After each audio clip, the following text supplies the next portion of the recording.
Hey, welcome back to another episode of Parker's Pensées. I'm your host, Parker's Had a Case, and this is a podcast where we explore all the deepest ideas in philosophy, theology, nature, and life. I love thinking about cool stuff, so come think with me. Today's episode is very, very special. I have with me Dr. Yujin Nagasawa. We're going to be talking about his new book, The Problem of Evil for Atheists. It's a really great book on the problem of evil, types of evil, different problems of evil. It's like a family uh, resemblance type thing, where there's lots of different problems of evil. It's really comprehensive. So the title says "Problem of Evil for Atheists." It's a great title, but it's also like there's a summary of the problem of evil for theists, for traditional theists, for non-traditional theists like pantheists, panentheists, axiarchists, and stuff. So we're going to talk a little bit about that, and then we are going to get into the problem of evil for atheists and why atheists should hold this particular view. And then why that view has its own problem of evil. So I'm excited for it. This is going to be fantastic. Before we jump in, I want to thank everyone who's making this podcast happen over on Patreon and on YouTube members. If you guys like this podcast, if you want to see me continue to have guests on to talk about crazy things like multiverse, pantheism, and such, then consider becoming a Patreon patron or YouTube member. You can support for as little as $5 a month, and it all helps keeps the lights on, helps feed my dogs, and feed my new 7-month-old daughter. So I don't want to commodify myself too much. You can check all the links in the description if you guys want to support this podcast more. But let's jump in with Dr. Yujin Nagasawa and discuss the problem of evil for atheists and others. Dr. Nagasawa, thanks so much for coming on the podcast. Hi, Parker. Thank you for having me. Yeah, this is fantastic. Before we jump into the details of the book, I had some questions just about the publication itself. Sure. I've heard that Richard Swinburne had like a whole schema, a whole map of all of his work laid out, and I wondered, is that true for you too? Does this fit in a broader scope? Because I know that you've done a lot of work in the philosophy of religion. Is this like the next thing in a planned out schedule for books, or why did this book come about, and why did it come about now? Yeah, so when I write a book, I tend to start with papers. So I write small papers and publish them and get feedback from people. And normally, at the beginning, I don't have a big picture, but as I develop my ideas through papers, I Mm, start to see a bit bigger picture. And I think that happened to this project as well. So I run a project called the Pantheism and Pantheism project, mm, which are funded by the John Templeton Foundation. And I explored, interesting alternatives to theism. And then I ran a project called the Global Philosophy of Religion project, which was also funded by the John Templeton Foundation. And my aim in that project was to expand the scope of the philosophy of religion to look at not just the Judeo-Christian tradition, but other religious traditions and cultural traditions as well, to bringing new perspectives into the philosophy of religion. mm. And then, I gradually started to see interesting ideas related to the problem of evil or problem of pain and suffering more broadly, in relation to all kinds of alternatives to traditional theism and atheism and non-Western traditions as well. Mm, yeah. Well, I'm so glad you did. I also the cover for the book is our background right now, and it's a really beautiful picture of a cat stalking some goldfish there. Did you have any say in that, or was that all the publishers? Because it's Yeah, a really yeah. nice picture. I selected that cover art. Oh, When nice. I went to a museum in Tokyo, I saw that painting, and I thought that was very cool. And I like the idea of having more animals on the covers of philosophy books. Yeah, me too. That's fantastic. I love It's it. quite difficult to choose a cover art for a philosophy religion book because people often have a picture of the galaxy or Mhm. planets, something that looks profound, but Yeah.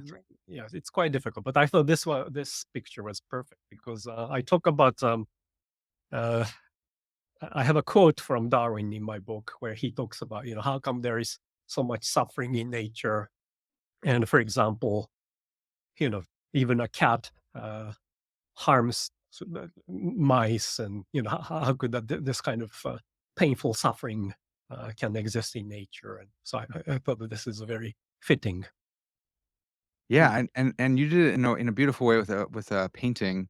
My friend Perry Hendricks just had one a book on skeptical theism and chose a terrible picture of a praying mantis eating a cicada. It's so like it's not good. I love you, Perry, but we all know it's not good. Um, so I got this book I open source, and Yeah. I'm wondering, was that a choice that you made, or why? Yeah, why open source something that took probably a lot of your time here to write up? Yeah, so when I write philosophy books, I never make any money. I'm not interested in making money from writing philosophy books. Probably Yeah, it's not a good idea to try to make money. sure. Uh, but I want to read a wide readership. Mm, I want many people to read my work. So when I received a grant from the Templeton Foundation, one of the things that I wanted to do was to make our research outputs as open access publications. And this is one of them. It's quite expensive to make a book open access, even yeah. though I wrote a whole book and that's the whole manuscript was written by me. But to Mm, make an open access publication, we have to pay a lot to the publisher. But thanks to the Templeton Foundation, I could publish the freely accessible publication. So anyone can download the whole uh, PDF copy of the book. yeah, I'll put a link in the description so people can grab that. I have one publication in a theology journal, and that was open access, and then my publication in a philosophy journal. They asked me when they were publishing it, "Do you want to do it open access?" And I was like, "That sounds great. Yeah, wide audience." They're like, "Great." It's like $2,500. And I was like, "No, I don't think we need to do open access." So I Yeah, can only I know. imagine what a real book would be. It's amazing. Yeah, that's quite common. But I think many publishers are going towards free open access publications. So Faith and Philosophy, which is one of the That's right. Yeah, leading philosophy religion journals, now they are open access. yeah. And I edit a journal called Religious Studies, which is Mhm. published by Cambridge University Press. And we are trying to make it as an open access publication in the near future. I don't Okay. know exactly when it will happen, but that's our ambition. Yeah, that's fantastic. Yeah, I look forward to that. That'll be great. Well, so as we get into the problem of evil for atheists, we have to do a lot of groundwork because the book is structured in a logical way because you're a philosopher and that's great. So there's a couple things we need to get to. I am most interested in multiverse pantheism, and I think my audience probably will be as well. But I know there's a lot of you who want to see the problem of evil for atheists. Let us just do some groundwork here, and we'll get there. Sure. You say there's three variables for the problem of evil. uh, I think I got these right. There's an alleged conflict between a relationship between God and evil. There's evil and there's God. Are those the three variables, or is there more to it? Can you help us explain how those three give rise to problems of evil? Sure. So I think J.L. Mackey's formulation of the problem of evil is most straightforward. So Hmm. he thought that there's a logical tension between the existence of an all powerful, all loving God on the one hand, and the existence of evil on the other hand. Um, so there are initially two variables, God and evil. And then the third variable is the tension between them. So in Mackey's case, he thought that this tension is logical. So the existence of God and the existence of evil are logically incompatible. So if you accept that there is evil in this world, then it's a logical consequence that you have to give up the concept of God as an all-powerful, all-loving God. Um, And I think this scheme is quite useful because we can assign different values to these variables differently. So, for example, if you formulate the evidential problem of evil, then you still have God and evil, but the third variable will be different. So instead of the logical link between God and evil, you'll be talking about the evidential relationship. So the evidential problem of evil is somewhat more modest than the logical problem of evil. So you'll be saying, okay, evil might not logically contradict the existence of God, but it's still strong evidence. It constitutes strong evidence against the existence of God. So the third variable is an evidential relationship. Uh, and you can, yeah, change those variables in many different ways. And one way of reaching a version of the problem of evil for non-theists or atheists is to change the first variable, which is again an all-powerful and all-loving God. So instead of having God, we can have something else. In my case, some kind of optimism, and that can still create a tension between the first variable and the second variable. And that's a rough idea. Yeah. Mm. I love this. I worked on my master's thesis for my theology degree. I worked on the problem of evil and the God as author analogy for the God world relation. Mm, And it was a mess thinking through all the like family relationships between problems of evil. And your three mm, variables is such a clean way to look at them. There's three mm. variables, and then from there you can kind of maybe it's cliche to say this, but chart the logical space of Right. problems of evil. And it's so helpful. I hadn't thought about it this way, but now that I see it, it's like why didn't I see it? It's so obvious. It's right here. So Yeah. this is a really good framework. I really appreciate you laying this out so cleanly for us in the book. Yeah, I like to see a clean structure.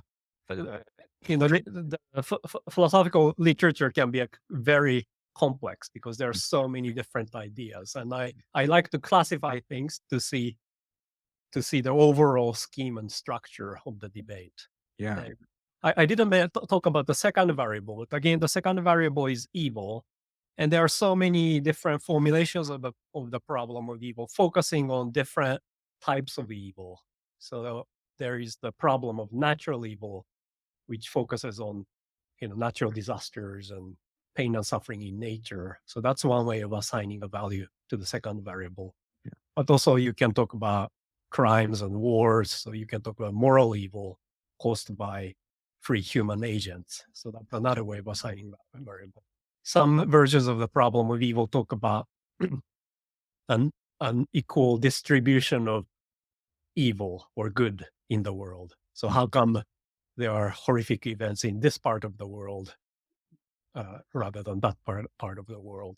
Or how come certain people, certain countries are wealthier than other countries, and this kind of unequal distribution of evil or good can be formulated as a problem of evil, and that's another way of assigning a different value to the second variable. Yeah. It's so helpful. I wonder just an aside here. I wonder about Mackey's logical problem of evil. Uh, at least in the theological world. So I started out getting some master's degrees in theology, and then I went over to philosophy for a master's. And there's just way different people. They're way different types of people. They have different inclinations and everything. In the theological world, most people thought, "Hey, planning a killed the logical problem of evil. It's dead. Sorry, Mackey, but he destroyed it." And then I get into the philosophy of religion world and philosophy world, and they're like, "No, I don't know. I'm not sure. I think it might still be alive." So I just wanted to get your thoughts on that. What do you think of the logical problem? Do you think planning to put the final nail in the coffin, or is it still alive and well? Yeah, there is a standard narrative in the philosophy of Yeah. religion, which is just as you described. So there was Mackey's logical problem, and then Plantinga introduced the free will defense, which suggests that God and evil are at least logically consistent. There is a possible scenario in which God and evil coexist, and then according to this narrative, even atheists they kind of agreed that Mackey's formulation is too strong, so we should move on to the evidential problem, which was introduced by Rowe, basically. Yeah.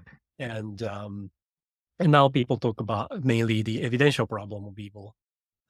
Sometimes people say that after that there is abductive version of the problem of evil, which Mm. was mainly defended by Paul Draper.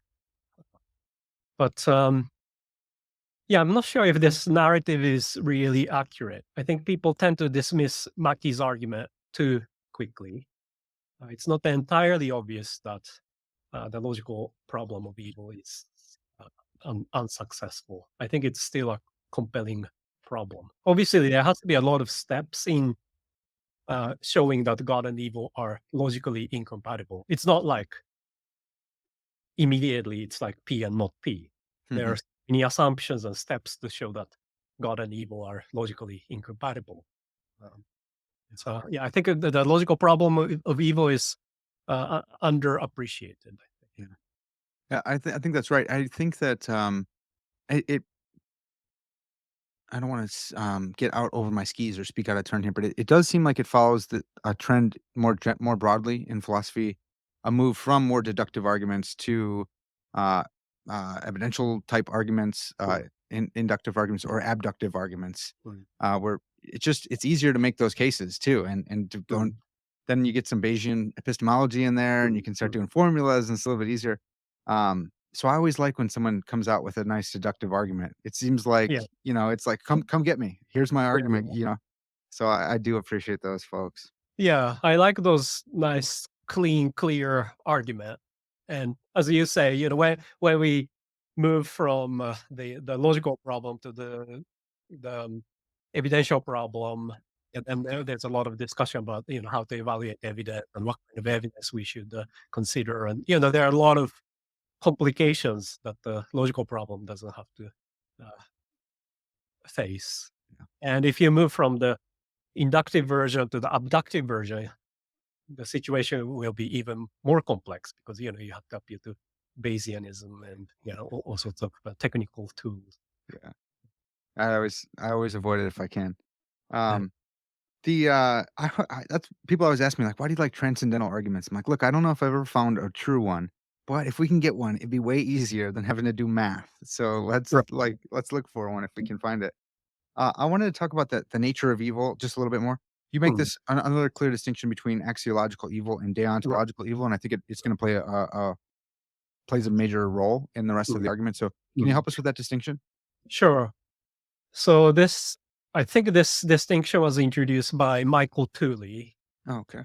So the deontological problem of evil focuses on what God ought to do as a moral agent. So according to traditional theism, God is a morally significant free agent, and this God is meant to be all good or omnibenevolent.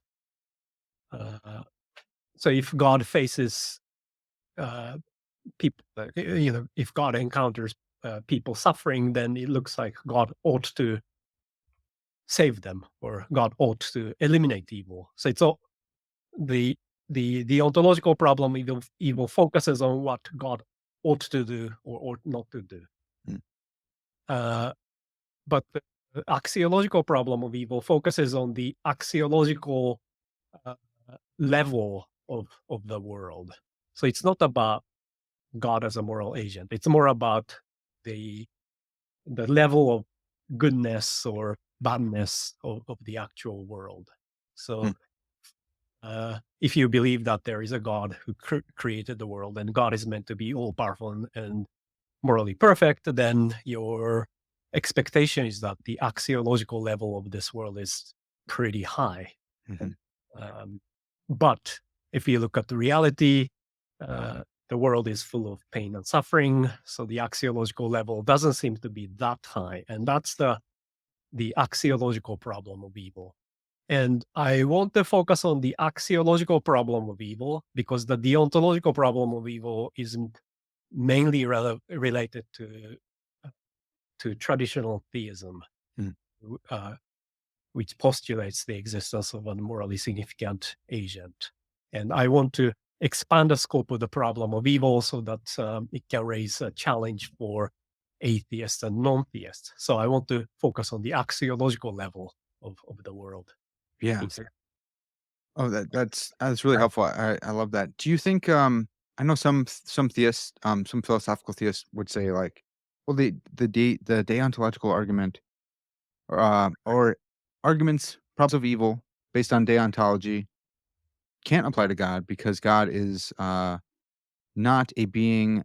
He's outside of, moral standards. He's whether they're, like, grounded in him, whatever the case, it's inappropriate to try to apply moral categories to God.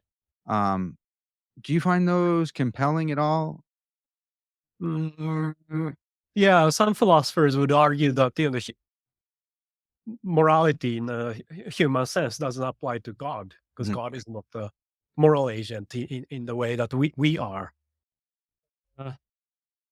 I'm not sure if that kind of response works. Yeah. Um, I mean, I think it really depends on how we understand God as an agent. Mm, Uh, if there is some kind of if there is different kind of morality for God, I don't know exactly what it is. yeah. I think we generally face this dilemma. On the one hand, we want to say something meaningful about God, so we have to talk about God as a person, or we have to talk about God's knowledge and morality. But they are kind of human concepts. They are attributes that we typically apply to humans, and there's a tension with that and the idea that God is transcendental or God is beyond humanity and that kind of thing. So there is always this tension here. Well, I wonder, do you have a place for analogical predication? I know a lot of my analytic philosopher friends are like, no, there's got to be some kind of univocal core if we're going to talk about God. But all my theologian friends are like, no, that analogical predication, God is like us and not like us. There's this analogy. I wonder, what do you make of that? Sorry, this is off topic, but yeah. uh, I mean, I don't have a solution to that problem, Hmm. but as a philosopher, I and as a theist, I want to say something meaningful about God. Yeah. When we want to say something meaningful, then yeah, we have to use our concept. Yeah. We cannot just say, "Oh, God is beyond our comprehension," or Mm. we can only experience God, and that's almost like the end of for me. That's the end of philosophy of religion. Hmm. Yeah. Yeah. I like that.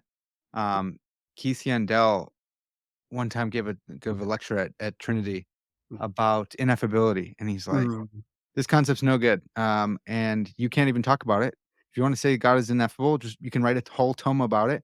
Just get an empty book, write God is ineffable and period, and that's it. Because that's all you could say if he's really ineffable. That Yeah, that that helped me so much. yeah. That makes sense. And also, there is a worry about this kind of view being self-contradictory. Because if you Mm. say God is ineffable, then you are applying. You some- said something. Yeah, Right, right. That's great. Well, so we're gonna run with the axiological view of evil, mm, which has to do with more with desirability than moral status. Uh, you have this great line here. I think it's one of the section titles. Being a traditional theist is neither necessary nor sufficient for being a target of the problem of evil. mhm, I thought that's great because it's like non-traditional theists. That means you too, but it mm, also later you're going to apply it to atheists and non-theists. And so I thought that was so great. You also raise you go on to raise this problem of axiological expectational mismatch. I mm, wonder, can mm. you help us with that one? Sure. Uh, I want to say something about the first point that you mentioned. So, yeah, being a traditional theist is neither necessary nor sufficient condition for the target of the problem will be.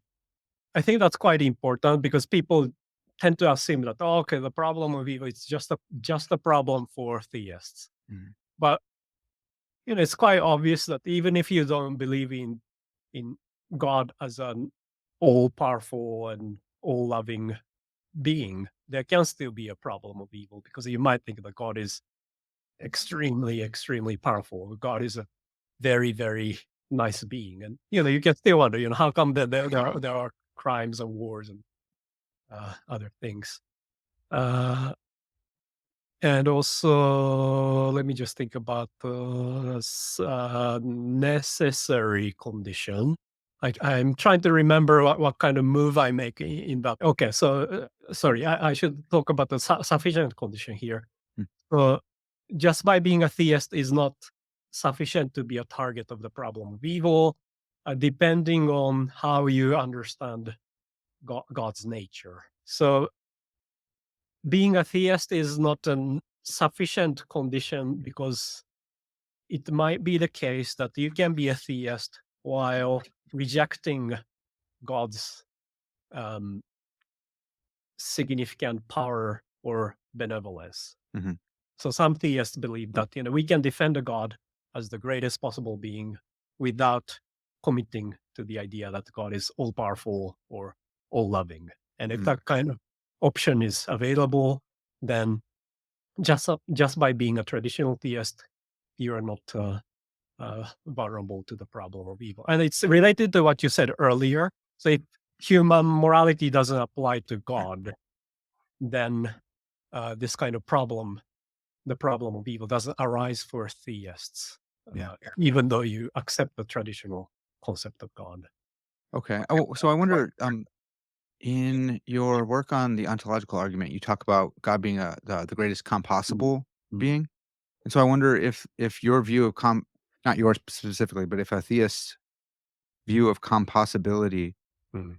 entails that he is not more like not maybe he's morally perfect, but he had to allow evil or something like that. I wonder like if there's a compossible move where you're like, you just lower down some of the attributes and say like, look, that has to allow for evil because compossibility doesn't mean that any old attribute can go together. It's whatever compossible together. Right. I don't know. Is that a Yeah, your move?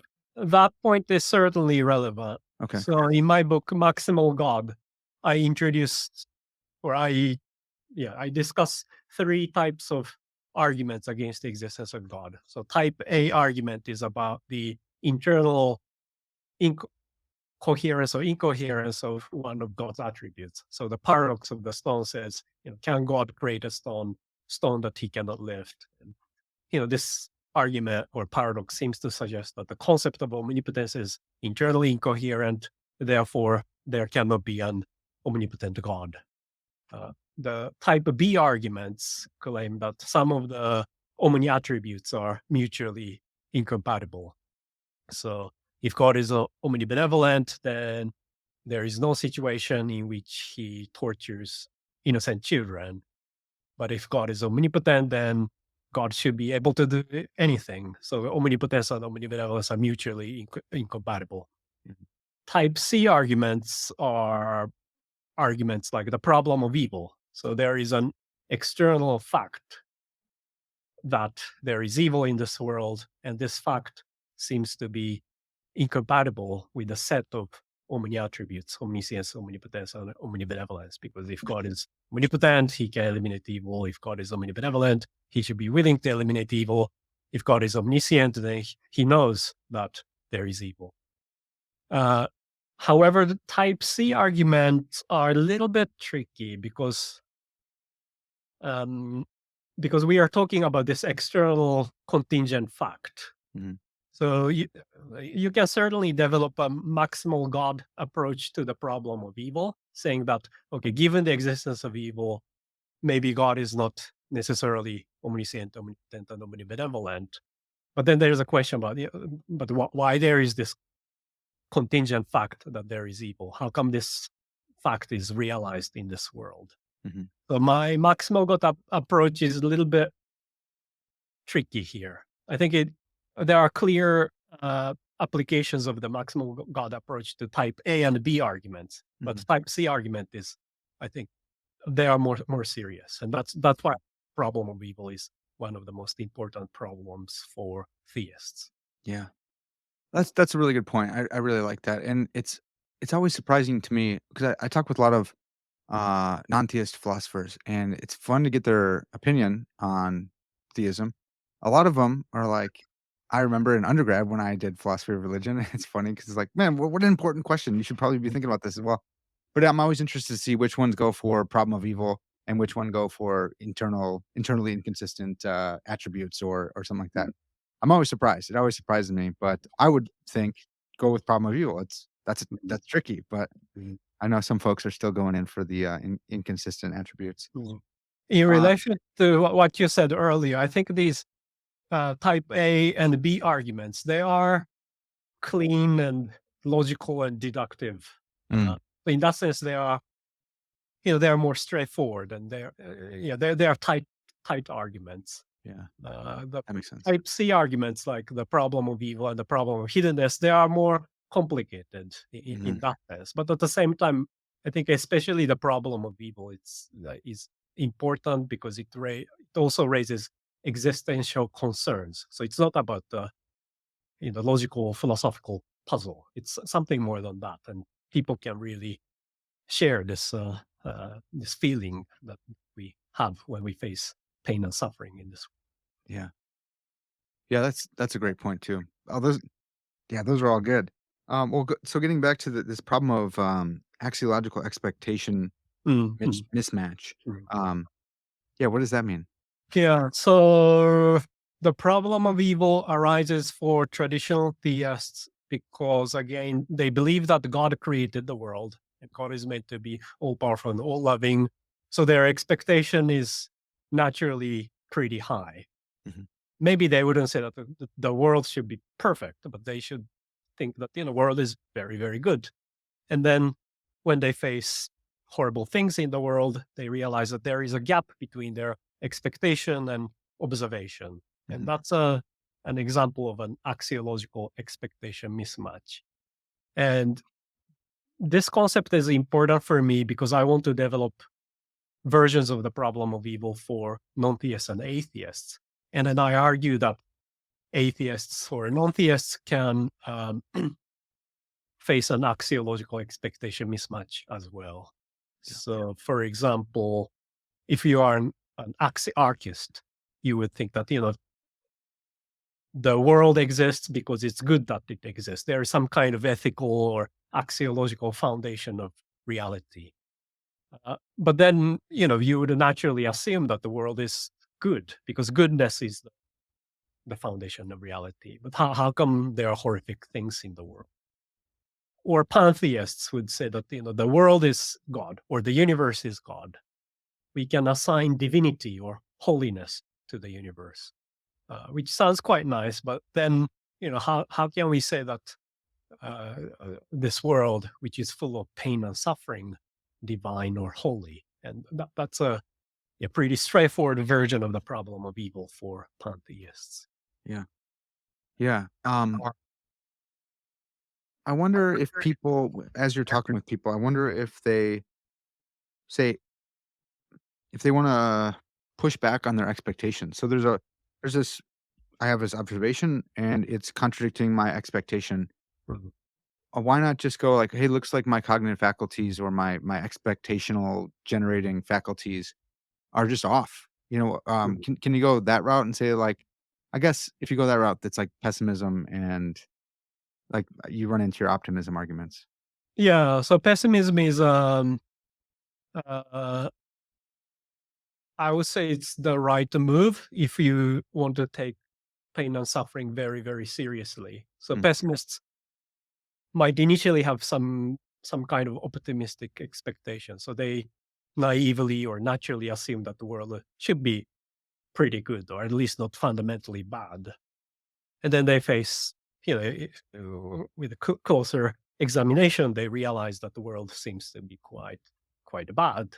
And then they corrects their expectation, and then they decide that the pessimism makes more sense. So mm, the world is fundamentally bad, and that's I would say that's a consistent claim. And yeah, when you have a certain expectation and observation doesn't match, you have to do something. You have to fill the gap between expectation and observation. And what pessimists would do is to revise the expectation so that it matches the observation. So that's a coherent move.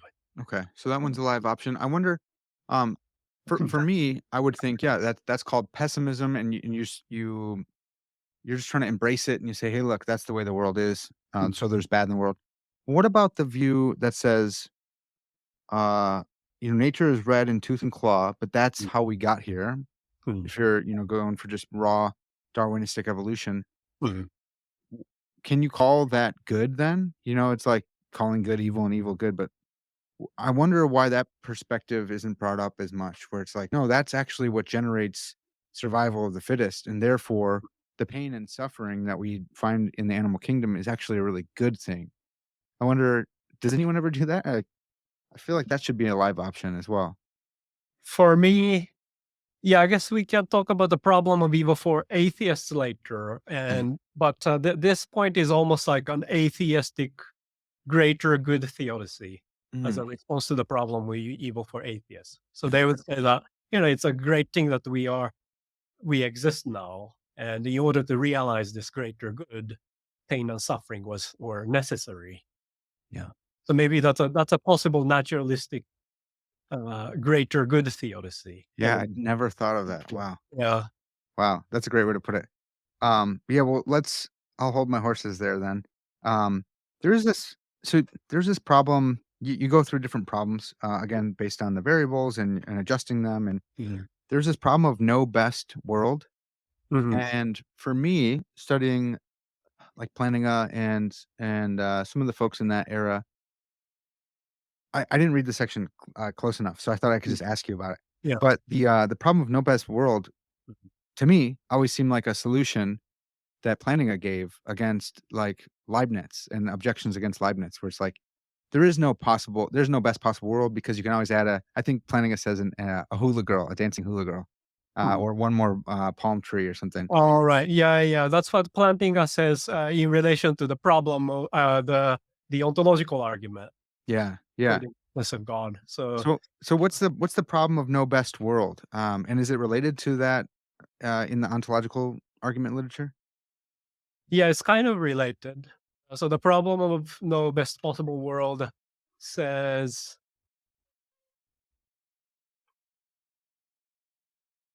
I mean, there are several formulations, but one formulation says that this world is not the best possible world. Uh, if if God exists, this should be the best possible world. Mm, Therefore, God doesn't exist. Another option is to say, for any possible world, there is always a better possible world. mm, So we cannot expect God to create the best possible world because there is no such thing. And it's mhm, almost like saying, suppose that you have an infinite amount of money, and then I say, how much would you donate to a charity? And you say, okay, $1 million. And I say, oh, you're so stingy. And then you say, okay, then $10 million. And I say, mm, "Oh, it's too stingy." And no matter what amount you name, I can always blame you mhm. because there is no such thing as the highest, the biggest amount of money. Yeah, And similar to that. yeah. And that's kind of related to this Plantinga's point about the ontological argument, because Galnilo, who was Anselm's contemporary, he says that there is, if the ontological argument successfully proves the existence of God as the greatest possible being, then we can also successfully prove the existence of the greatest possible island. Mhm. But then Plantinga says to an island, we can always add another great making attribute. So Yeah, we can add one more beautiful palm tree and another one to make the island greater and greater because there is no intrinsic maximum for the greatness of an island. But yeah, he thinks that there is an intrinsic maximum for God's greatness. yeah, So God is the greatest possible being. yeah. So I can understand why an objector would say, well, if he is the greatest possible being, then he ought to only be able to make the greatest possible creation.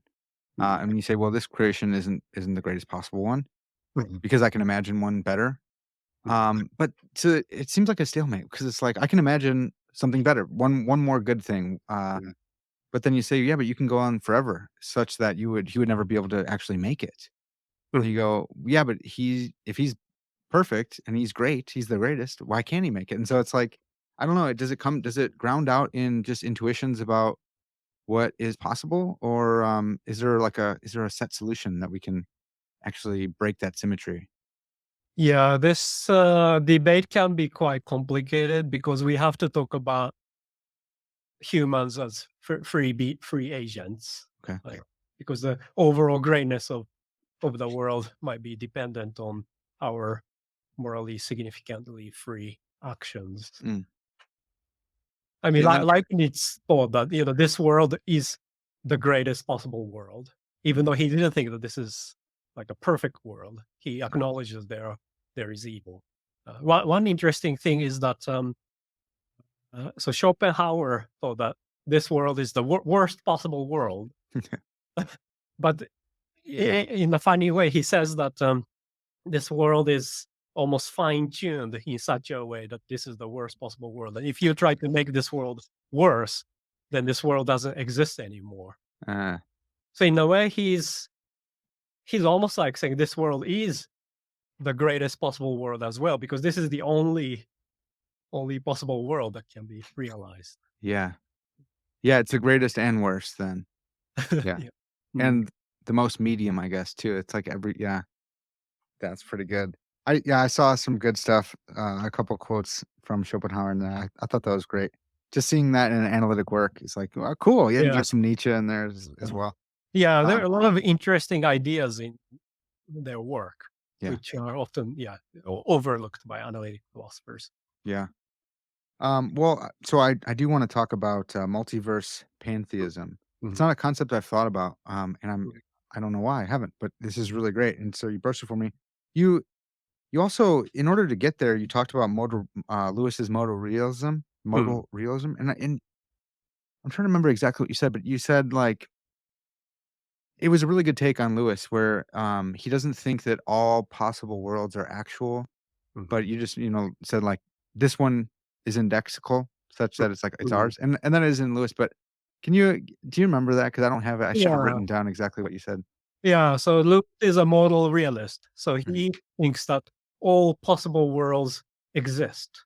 mhm, So there exists a possible world. There exists a world where I just died in front of this camera, yeah, or there exists a possible world where I wear completely different clothes, and so on. So all of these possible worlds are existent, but not actual. mhm, Actuality is only indexical according to Lewis. yeah, So for me, this world is important because this is the actual world for me. Uh, but for my counterparts in different possible worlds, their own worlds are important for them because for them they are the actual world. But all of these worlds, ontologically speaking, they are all on a par. They are as real as any other possible worlds. yeah. I It reminds me, I forgot about this, but maybe it's Rob Coons. Someone had mentioned there's like this meta problem of actuality for Lewis, where it's like Mm, you're still thinking about the grand view of all these like bubbles that represent mm, actual worlds, but mm, uh, the the problem moves up one where it's like is there a world in there is there a non-existent world there or an impossible world? mm, mm. And because we still have to adjudicate like what's possible and impossible, Right. and, I totally forgot about that till right now, but that's so fun. I love thinking about Lewis's or his view of modal realism Yeah. because it's so, like, it's so out there, Yeah. but it's really fun to think about. I think Yeah. it's just Yeah. crazy, yeah, Yeah. like It's everyone else really does. crazy, but also interesting. I think Mhm, from a very broad perspective, I kind of understand why he wants to embrace modal realism mm, because it's very strange that if this world is existent, we wonder why there is something rather than nothing, or why there is this world. It makes more sense to say that all possible worlds are existent and there's nothing special about our world because all of them are existent. yeah, it's just indexed to us. Yeah, Yeah, just indexed to us. yeah, uh, and that kind of answers so many things. Why this world is like this, or why these things in this world has a specific property. And mhm, Lewis's model realism is almost almighty because it can explain absolutely everything. Everything, all possibilities are real. So it's not a surprise that something specific in this world is is actualized because yeah. again, actuality is just indexicality. So, I wish that he had lived longer for a lot of Mhm. reasons, but partially because I haven't seen a great answer to this question. If all if all these worlds are, existent, I forgot they're not actual, if they Mhm. all exist, in modal realism, then there's a world where Plantinga's, ontological argument, God, exists as the greatest possible being. But if he exists in that world, then he exists in all worlds. And it's like, didn't you just let in God? Because there's supposed to be he didn't believe in God, and your modal realism was supposed to be like, concrete, like, making possibilities concrete and naturalizing them and all this kind of stuff, but then you let in the God, you let in God because of Plantinga's argument. I don't know. What do you make of that? Does his modal realism fall to Plantinga's ontological argument? Yeah, Lewis wrote, as far as I know, he wrote only 2 papers on the philosophy of religion. One of them was about the ontological argument, and the Mm, other was on the free will defense, maybe. mm. I don't remember exactly what he said about the ontological argument. Probably he would say that the existence of God is not possible, so there is no possible world in which there is God. Is that would he do So like that a type A or type B type argument you're saying? uh, uh, it's slightly. Oh yeah, that's right. Yeah, that's right. Something like Okay. type A or type B. So Okay. he might say the concept of God is self-contradictory or Yeah. incoherent. So there Okay. is no possible world in which God exists, because if there is a possible world, then uh, we can apply the modal ontological argument and say that Right. there's one possible world in which God exists, and that means God is existing in all possible worlds. Yeah. Yeah. Which I love that. I want to see more work done on that because I think that's really Mm. good. Yeah. Yeah. Okay. So what? I want to transition to multiverse pantheism. Uh, Mhm. how do we get there from Lewis's modal realism in that discussion? I guess. So right. So starting with traditional pantheism. So traditional pantheism says that God is the world, or Mm, God is the totality of everything. And then, as I mentioned earlier, the immediate question is, how can we call the world God if it includes a lot of pain and suffering?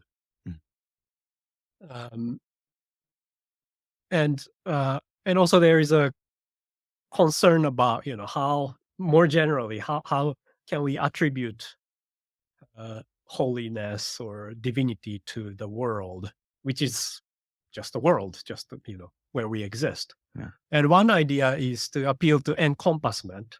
So some pantheists, they claim that the totality of everything represents everything that exists. There is nothing beyond this totality. Mm, We are part of it, but there is nothing beyond that. So there is something significant about the totality. mm, Uh, uh, but then this totality, if we say that the totality is just this spatial temporal universe, then there are a lot of limitations in the spatial temporal universe. The universe is not infinitely old. It's just a limited. The size is limited. yeah. Just a Hmm. contingent existence and so on. So my suggestion is that maybe they can enhance the notion of encompassment and try to think of the greatest uh, possible being in terms of encompassment, and Mm, that might be similar to Lewis's ontology. So something like the totality of all possible worlds. That includes absolutely everything, including things that are uh, merely possible, not actual.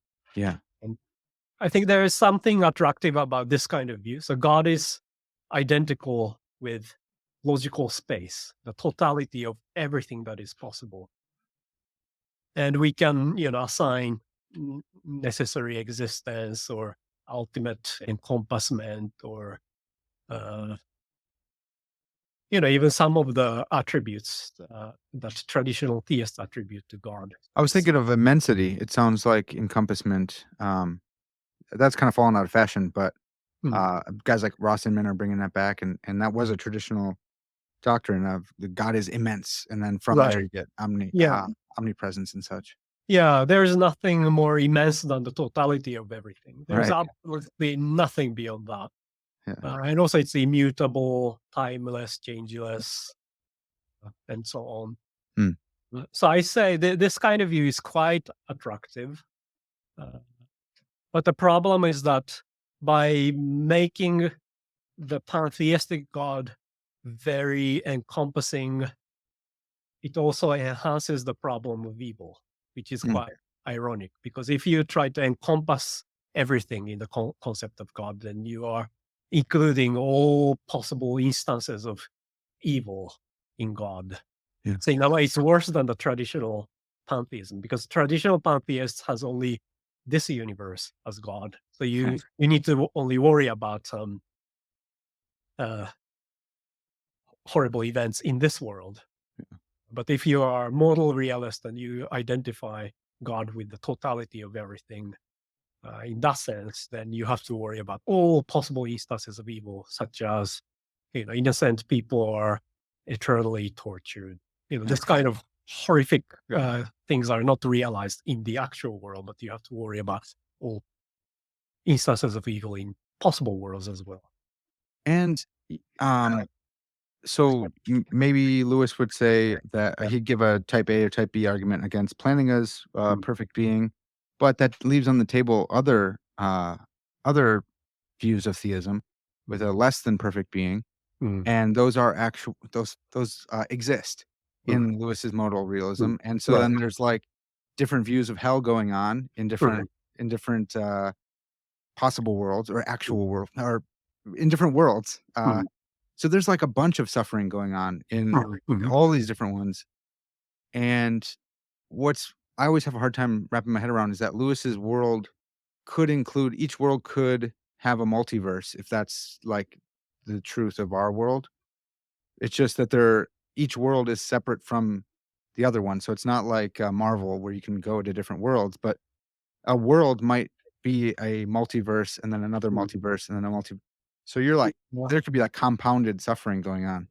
Yeah, that's a good question. It's quite difficult to understand how the multiverse should be related to modal space. Mm, Or if you think that the multiverse consists of many universes, and these universes are causally or spatio-temporally isolated, mhm, then you might think that what you call the multiverse is basically this modal space, because these universes, they are almost like possible worlds. yeah. And especially if you think that, all of these, if the multiverse includes all possible universes that can exist, then yeah, that's almost like the picture that Lewis has. So Mhm, by multiverse pantheism, I mean a view like that. yeah. Yeah, the extreme form of multiverse, which includes all possible universes or even all possible worlds. Yeah, it's like, someone gave another name for it, but Mm, in DC Comics, it's called the Omniverse because it's like mhm, the all-encompassing, modal space of multiverses, which mm, is like, man, that's crazy. So that could yeah, that could really exacerbate the problem. mm, Um, can you wrote about how multiverse pantheism can respond to the general problem of evil, mhm. but then it Yeah, has its own problem. yeah. How does it help with the general problem? So the general problem of evil says that, how come there is evil in this world? How come we have to suffer?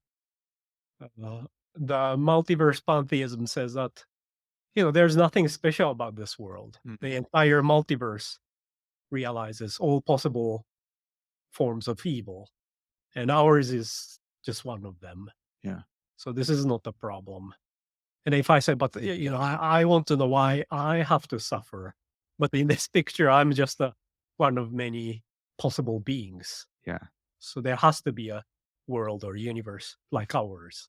Yeah. So the original question doesn't make sense in this picture. So in that sense, they can avoid the standard problem of evil. Yeah. I wonder if you could go in for a greater good theodicy there as well and say like, well, because you're grounding your counterparts potentiality. Like you're it's a greater good. You're suffering here, but they don't have to suffer because you're just one pot. I don't know. Yeah, It'd be yeah, hard to square it. that's interesting. Yeah. So you might say God as the totality of all possible universes. That's the greatest possible being. So that's almost like the greater good. Yeah. And to realize that, there have to be possible beings like us, some of whom would have to suffer. Yeah. Better you suffering than your counterpart, your poor Right. counterpart. Yeah. Yeah. And then Lewis has Lewis faces a moral problem for modal realism, Hmm. and he has an interesting response. So the moral problem for modal realism says something like this. So, um, if I see a drowning child here, uh, if modal realism is true, I don't really need to rescue the child, because whether or not I rescue the child, there is always a possible world in which I do otherwise. Right. So me rescuing a child doesn't make the overall value of the totality greater. Mhm. And then Lewis's response is to say that morality is egocentric, so we should be caring about our possible world, what we do in this world. So you don't need to worry about who might be suffering in other possible worlds, Mm. or what we might or might not do in other. I mean, our counterparts might or might not do in other possible Does worlds. is that like an epistemic, condition that's, like, because you don't know I guess you do know about them because you know that there is a possible world Yeah, if it's possible, so it can't be that, but it's like yeah, you're, like, indexicaling, morality, like, "Hey, leave it here because this is your world." right. Yeah, I don't know if I'm really satisfied with his solution. Yeah, There's something weird about modal realism, especially in relation to morality. totally. Yeah. Yeah. Well, we're getting close on time here. I wanted to continue on here. You raised the problem of systemic evil. Mm, And, you said that this one is, a more pressing problem, mm. not just for atheists who it's, eventually applied to, but also for theists. I wonder, can you help us with systemic evil? Sure. So that's the first step for me to develop a version of the problem of evil for atheists. But the problem of systemic evil that I initially proposed is a challenge for traditional theists. So by systemic evil, I mean pain and suffering that is realized through evolution and natural selection. So our biological existence is grounded on evolution and natural selection, which is a biological system. And I think it's important to focus on the system here, because we are not responsible for the existence of the system, and also this system seems to nomologically necessitates pain and suffering all the time. Uh, well, if we talk about the wars or crimes, we might say, they are contingent events. Mhm. So in principle, we can avoid them. But the system of natural selection is different, because we cannot avoid it. I think in the biological world, there is always a competition for survival, because this system guarantees that. Uh, that's why I agree with many atheists that nature is quite cruel.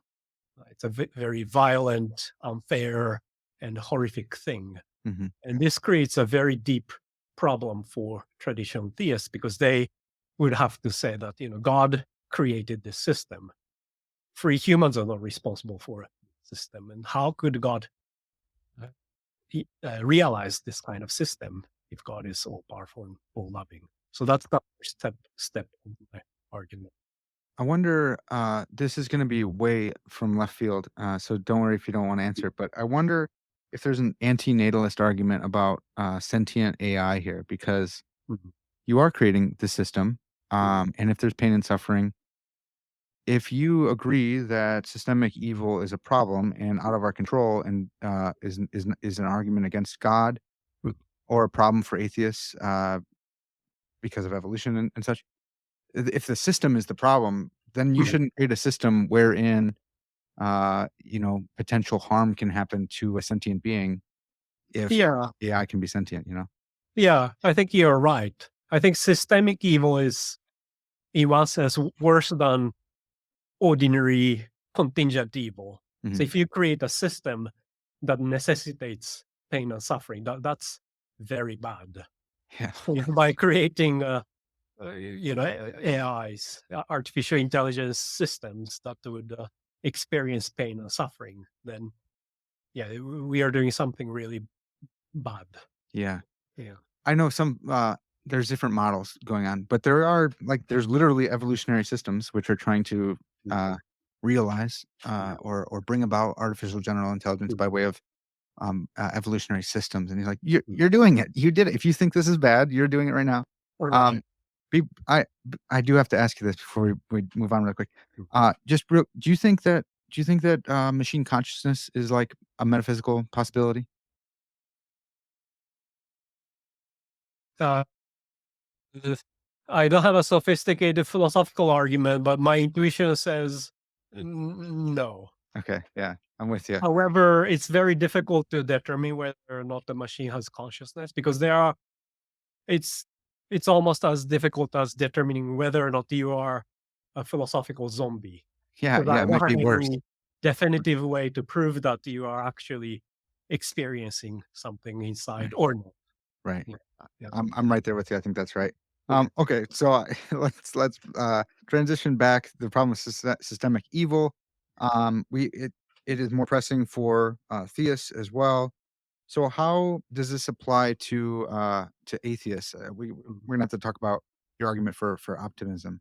Right. So here, I bring back the notion of axiological expectation mismatch.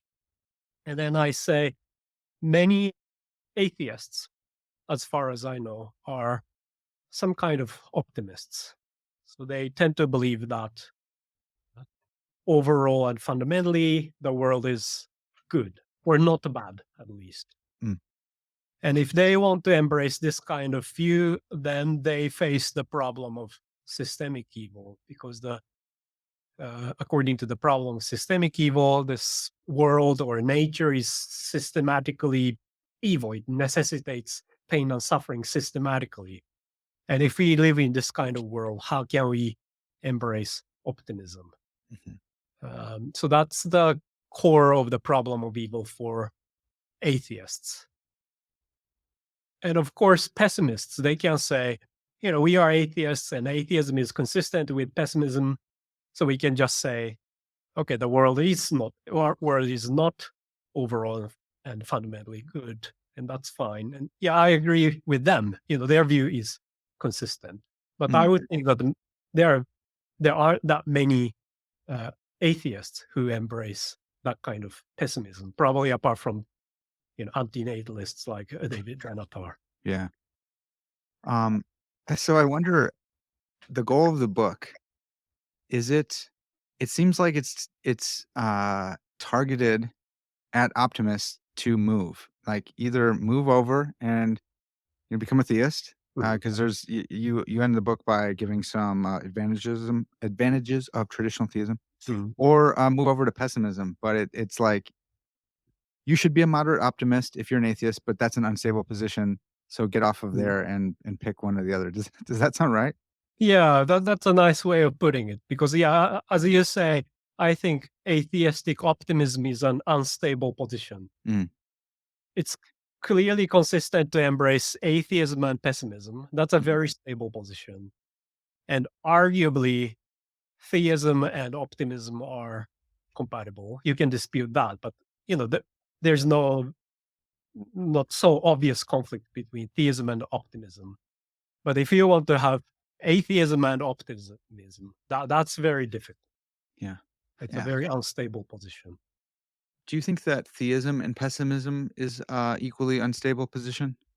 Yeah, I would say so. Yeah, yeah, Okay, yeah. okay, There are very few atheistic pessimists, and yeah, that makes sense because yeah, again, theists believe that the world was created by an all-loving, all-powerful God, and I don't think there can be anything more optimistic than that. yeah. Yeah. I wonder, going in the continental vein again. Mhm. Heidegger talks about thrownness, I think, Mhm. and they talk about existing without their consent. And I wonder if you could be ontologically, you could be a theist and be a anti-theist axiologically, where you're like, look, I believe in God, but I don't. I wish he didn't exist, because maybe you think it does hamper your freedom, or you do think that you exist without your consent. And even though he's good and he's got a good plan, Mhm. look, I never asked to be a part of this plan. Mhm. And so maybe you might be a pessimist about that. But do you think they just don't understand actual definition of God on that view? So is this the view that, okay, there is God, but it's not good that God exists and I was created? Is Yeah, this the view? yeah. Or yeah, that's a funny position because on the one hand, you believe that there is an all-powerful, all-loving being, Mhm. and on the other hand, you don't think that it's a good thing that you exist.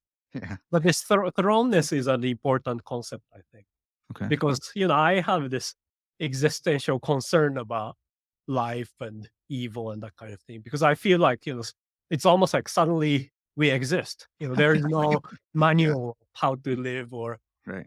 what this world is meant to be. We suddenly, it's as if we just wake up and we suddenly exist and we don't know what we are doing here. And many philosophers shares this kind of philosophical anxiety, and that's the foundation of the problem of Yeah. evil. I feel it. So I'm a Christian theist. I believe I'm made in the image of God, and I think that exacerbates it just a little bit where I'm like, I think God's good. I think he's got a good plan. Mhm. But how come why am I, an image bearer with all this responsibility and my dog gets to be over there and just hanging out? He doesn't have the same responsibility to Mhm. image the almighty being who created the universe, It's like, how come I'm thrown into this, Mhm. and from this perspective and my dog's not? So I don't know, that's goofy shower thoughts maybe, but yeah. I always say animals would, I mean, obviously they're not as reflective as humans, but I Mhm. think they can be quite puzzled. Mm, Like we adopted dogs recently, and I can see that they're puzzled. They are suddenly yeah. bringing to our house, and they're like, what are we doing? Who are you? And they're a little bit like us. Yeah. Do you think dogs can commit moral wrongs? Uh, uh, you mean if dogs are morally responsible? They are? D Uh, uh, that's my question, I guess, yeah, yeah, if you're confirming uh, that. Probably it's a matter of definition, but I'm Yeah, inclined to say that no, in a yeah. meaningful sense, because Yeah, they don't have any significant freedom. I think you're probably right, but I still hold my dog ate one of my microphones today, and I still held him Yeah, responsible for it. Bad dog, don't do yeah, that. yeah, But maybe I was just trying to train him, right? Maybe it's like, "Don't do this again." Maybe it's not like I would if my daughter were, like, 7 or 8 and did it intentionally. mm. Yeah, that's a good point, actually. But the Yeah. thrownness happens because I am a moral agent, like, I everything I do, I think has moral significance, and it's like, "D who asked for that?" Let me just eat my dog food and hang out. So the thrownness is a tricky one, and most Christians I talk with don't feel this at like, I think they think it's probably, inappropriate to broach this, and they're like, "Look, it's an unbelievable privilege." I'm like, I get it, but it is scary. It's a scary thing as well. Yeah. So in one sense, I'm, I even though I defend theism, uh, I'm quite sympathetic with what existentialists say or Mm, continental philosophers say because they raise these concerns about thrownness and they yeah. are equally puzzled about our existence and our place in the universe. Yeah.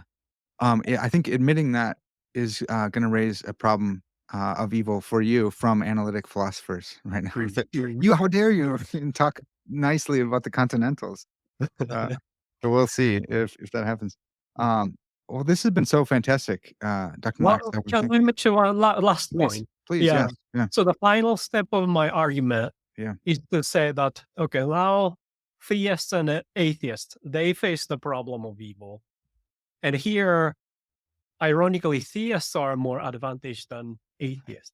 I say ironically because people typically say that, oh, the problem of evil is a problem only for theists. And this can constitute an argument against theism and for atheism.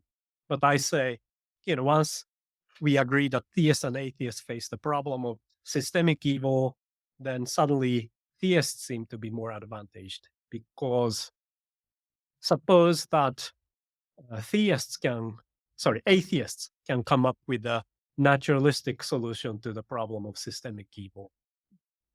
So, for example, the naturalistic greater good theodicy that yeah, you raised earlier. If that kind of response works, then theists, they can just borrow that response because Yeah. theists' supernaturalist ontology includes atheist naturalist ontology. So, Right. whatever a successful response naturalists can develop, theists can borrow that response.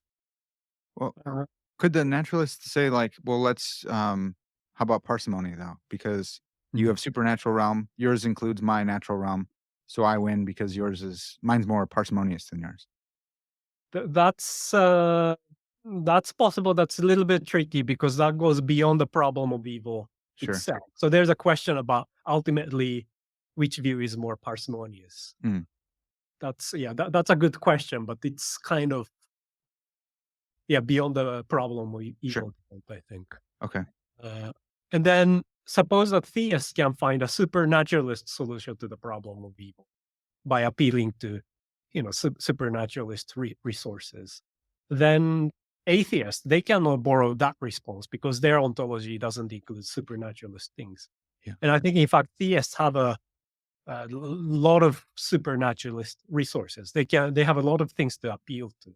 Mm, I don't mean that they have a clear response to the problem of evil. I think the problem of evil remains a challenge for theists. But I would say, theoretically speaking, they are more advantaged than atheists because their ontology is more comprehensive or bigger than the naturalists' ontology.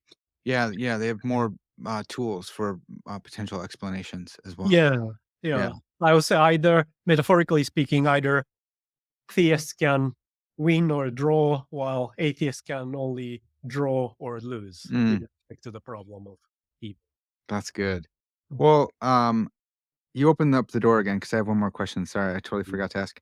But there's Sure. this sometimes I'll hear theists talk about the problem of defining evil, and they'll say, "Hey, look, on a supernaturalist ontology, on theism, we can define evil in relation to God. It's the opposite of him; he's Mhm. good." Or you go in for privationist view, and you say like, it's just the absence of good, or whatever the case. There's lots of different ones. Mhm. Um, and they say, look, on atheism, you can't define evil without borrowing that concept from us. Mhm. You have this problem. The problem of Mhm. evil for atheism is the problem of defining it. Right. And I wonder what you make of that. I know that oftentimes they'll go to suffering, but Mhm. then maybe you point out an evil that doesn't, where there is no significant suffering, Mhm. but we still might want to call it evil, right? Mhm. So, Mhm. so you might say suffering isn't necessary or sufficient for an act to be evil, Mhm. and then you to quibble back and forth. But I wonder about if you had any thoughts on the difficulty of atheists to define evil, whether you think that's a real problem or not. Yeah, that argument is quite interesting. So if you consider evil as the opposite to God, then atheists, because they don't accept this God evil distinction, they cannot even formulate the problem of evil. Mhm. Uh, But I I'm don't sure, think but say like, that kind of argument works yeah, because atheists can say, okay, I don't accept the distinction between God and evil, but you theists, you accept that. And you have to say that, there is evil in this world in your sense, which seems to be incompatible with the existence of God in your yeah, sense. yeah. So they run like internal critique of our worldview because Mhm. we have that Right. distinction. That's right. Yeah. But I wonder, so then you push it back on them and say, "Well, but you don't have," so then how do you define evil? So you run an internal critique of them and say, "What do you mean by evil? Why is this act evil?" And most often, I think they'll go to suffering. Well, it causes harm, it causes suffering. You say, "Well, what if someone's, what if you kill them, without suffering and it's a wrongful death?" Like, what do you mean by wrongful? You press the point against suffering. I'm having a hard time coming up with an example right now, but Okay. let's say there is one. Or maybe you just think evil just does ground out in, or is grounded in suffering. I mean, I generally prefer to talk about pain or suffering instead of evil Okay. because many people think that evil is a theological concept and it presupposes some kind of theistic ethics. Yeah, I Uh, think that's probably the heart of this objection anyways, so yeah. But again, I think atheists they can just say, I don't know what evil is. We don't have a clear definition of evil, but you guys, theists, you have the concept of evil and you would consider morally wrong actions evil, and this seems to be incompatible with what you call God. And so they can, without committing to any definition of evil, they can still present the problem of evil. That's Yeah. my reaction to Yeah. this. That's good. That's helpful. Yeah, thanks. That I think that's good for people to hear as well. You might push back on the example that they give and say, "Hey, that's evil for us, and here's why. Here's our theodicy or our defense." Now you try to defend that on yours, but still, it's the internal critique we still have to answer, and I really like that because so Mhm. often it's like a tu quoque, like, "Well, I'm not answering it until you define evil for me." It's like, well, you do believe in evil, so give them an answer because Right, we're supposed to do that anyway. right. That's Yeah, right. Yeah. yeah, that's really helpful. Well, Dr. Nakasawa, this has been awesome. Thanks so much. And for folks at home, we scratched like the surface. There's so much in here that we didn't even Yeah. cover. So Yeah. I really appreciate the work. Like I said, I think it's super clear, and I think it's a good summary of the debate so Mhm. far, in all the different categories. But actually, it's moving stuff forward, which is I think it's pretty rare in a book. So thanks so much for this work. Yeah. Thank you so much. Yeah, I really enjoyed our discussion. Yeah, I think even if my readers don't agree with me, I hope they'll find my work useful in clarifying what the problem of evil is and what kind of logical and conceptual structure it has and how it's related to theism and even atheism as well. Definitely, I think it does. Well, folks, that's going to do it for now. You can find the link to the open access book in the description, so go check that out. That's going to do it for now, though. And this has been Parker's Pensées, and as always, all glory to God.